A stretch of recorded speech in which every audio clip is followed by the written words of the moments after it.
આજના યુવાનોમાં ગુજરાતનો વારસો ધીમે ધીમે ભૂંસાઈ રહ્યો છે, ત્યારે લોકોમાં ગુજરાતનો વારસો અને ખાસ કરીને લોક સાહિત્ય જીવંત રાખવાનું કામ મૂળ સાવરકુંડલાના વતની અને લોક સંગીતકાર અમિતભાઈ ધોરડા કરી રહ્યા છે. મહત્વની વાત તો એ છે કે તેમણે તાજેતરમાં જ આપણા મલકની વિષય આધારિત લોકો સમક્ષ ગુજરાતનું લોક સંગીત અને લોક સાહિત્યને અનોખી રીતે રજૂ કરવાનો પ્રયત્ન કર્યો હતો. નમસ્તે, મારું નામ અમિત ધોરડા અને ગુજરાતી લોકસંગીત લોક સાહિત્ય પ્રત્યે મને બાળપણથી એવી રુચિ હતી કે આપણું સાહિત્ય અને આપણું સંગીત કેટલું બધું સમૃદ્ધ છે અને લોકો સુધી પહોંચે તો મને એનો ખૂબ આનંદ હતો. હું ઇંગ્લિશ મીડિયમ સ્કૂલમાં રાજકોટમાં SNKમાં મેં અભ્યાસ મારો 12 ધોરણ સુધીનો પૂરો કર્યો. પછી આમાં જ મને ઈચ્છા હતી જવાની સંગીતમાં, તો એ મેં સંગીતનું પણ શિક્ષણ લીધું ગુરુ સૈયદ મોહમ્મદ ખાન પઠાણ સાહેબ અને ત્યારબાદ ઘણા કોલેજના ગ્રુપ પાસેથી પણ ગુજરાતી મ્યુઝિક વિશેની મેં થોડીક જાણકારી લીધી, ઇન્ડિયન ક્લાસિકલ મ્યુઝિકની પણ થોડી તાલીમ લીધી. ત્યારબાદ મને તો લોહીમાં ગુજરાતી લોક સંગીત, કારણ કે મારા દાદા અને મારા પપ્પા આ બંનેના જીન્સમાં સાંભળવાનું વધારે, એટલા માટે અમે એ વસ્તુ વધારે માટે કરી.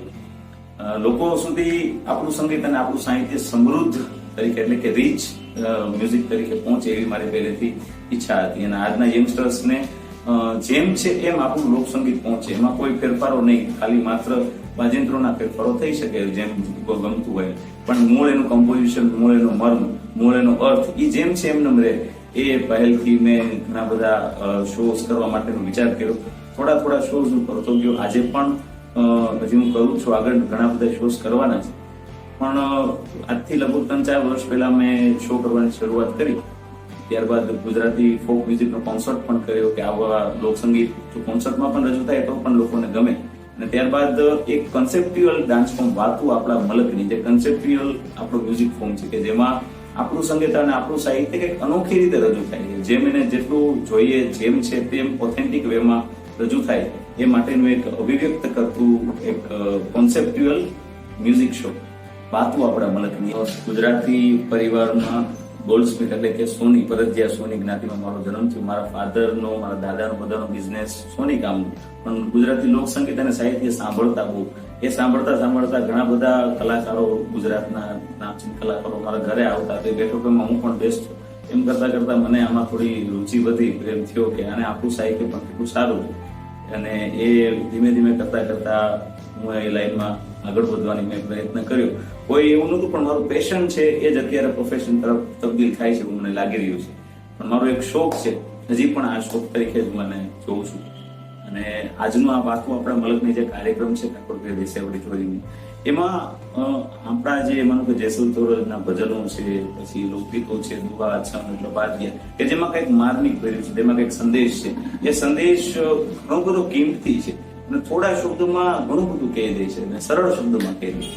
એવું સાહિત્ય આપણી પાસે છે તો આપણે શું કામ બીજે ક્યાંય ગોતવા જવું જોઈએ? તો એ સાહિત્યને એક લિપિબદ્ધ, એક સારા વેમાં પ્રેઝન્ટ કરવાનો મેં પ્રયત્ન કર્યો છે વાતો આપણા મલક. અને આગળના સમયમાં પણ યુવાનો સુધી આવી જ વાતો એને ગમતા અંદાજમાં પહોંચે અને બહોળા પ્રમાણમાં પહોંચે, મોટા પ્રમાણમાં પહોંચે એવી મારી ઈચ્છા છે. થોડા સમય પહેલા અભિવ્યક્તિ કરીને ખૂબ સરસ કલાકૃતિનું એક માધ્યમ છે, પ્લેટફોર્મ છે, અમદાવાદમાં મેં એનો શો કરેલો. એમાં પ્રથમ વખત મેં કોઈ પહેલા ડ્રામા શો નથી કરેલું, પણ મને એવી ઈચ્છા થઈ કે સાવરકુંડલા મારું વતન છે, મારું ગામ સાવરકુંડલા, એટલે ત્યાંના જોગીદાસ બાપુ કુમાર અને એમની જે કથા છે, એમની જે શૌર્ય ગાથા છે, ખાનદાની પરી, દુશ્મન આલેખું જે એમનું કથા છે, એ મારે રજૂ કરવા માટેની મને એક ઈચ્છા હતી અંદરથી. અને મારી પાસે એ સામેથી તક આવી અને મેં એમને ખૂબ ન્યાય આપવાની કોશિશ કરી છે અને ખૂબ મને મજા આવી છે કામ કરવા માટે. પ્રથમ વખત થિયેટર કર્યું અને હજી આગળ કાંઈ પણ મને આવું કામ હોય તો મને કરવું ગમે, પણ મેં એની પહેલા ક્યારેય કરેલું નહોતું, પણ ફર્સ્ટ ટાઈમ ફર્સ્ટ એક્સપિરિયન્સ અને ખૂબ મને એમાંથી જાણવાનું શીખવા મળ્યું.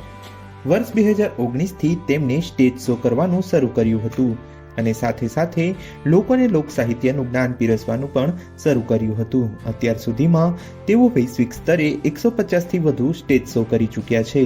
હવે તેઓ લાઈવ ફોક શો રજૂ કરે છે, જે આજના યુવાનોમાં ખૂબ જ લોકપ્રિય છે.